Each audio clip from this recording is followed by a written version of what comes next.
Everyone good morning र म चाहिँ आज सेन्ताकी चाहिँ सब्जी गर्न लागिरहेको छु। यसमा चाहिँ यो मैले चाहिँ यो मात्रै ल्याएँ होइन, यसमा पाउडर पनि हुन्छ। सो सबैभन्दा मेन कुरा चाहिँ फर्स्ट हो नि त यो सफा गर्नु लागेको, किनभने कपडामा सेतो सेतो आएर। अनि यो लिनुहोस्, मैले चाहिँ लगाइसकेँ किनभने मुस्किल भयो क्या बनाउनु।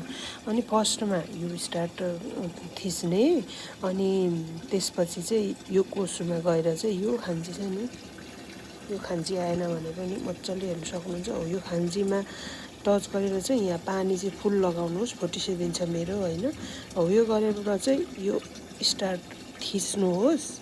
एकदम सजिलो रहेछ, तर कम्ता मलाई टाइम लागेन, किनभनेदेखि मैले चाहिँ यो औषधि लगाएर चाहिँ यो चाहिँ क्लोज गरिदिनु पर्छ। मैले चाहिँ उघारिराखेँ होइन, कति गर्दा पनि भएन नि, बिग्रियो होला भनेर छोडिदिएर ढोका लगाइदिएको त।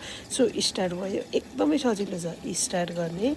अनि यो कुसुमा थिचेर यो खान्जीसम्म पुग्नु, त्यसपछि यो थिच्दै ढोका चाहिँ लगाइदिइहाल्यो, अनि यो स्टार्ट गरिदियो, फिनिस्ड। सो यति सजिलो रहेछ, तर मैले आजसम्म चाहिँ याद नगरेको कि। अनि यो अरू खान्जीहरूले सबै कुरा धोएर सुकाउने चाहिँ नर्मल सेन्ताकी हो, त्यही भएर सबै कुरा हुन्न होला भनेको सबै कुरा रहेछ, मैले याद नगरेको।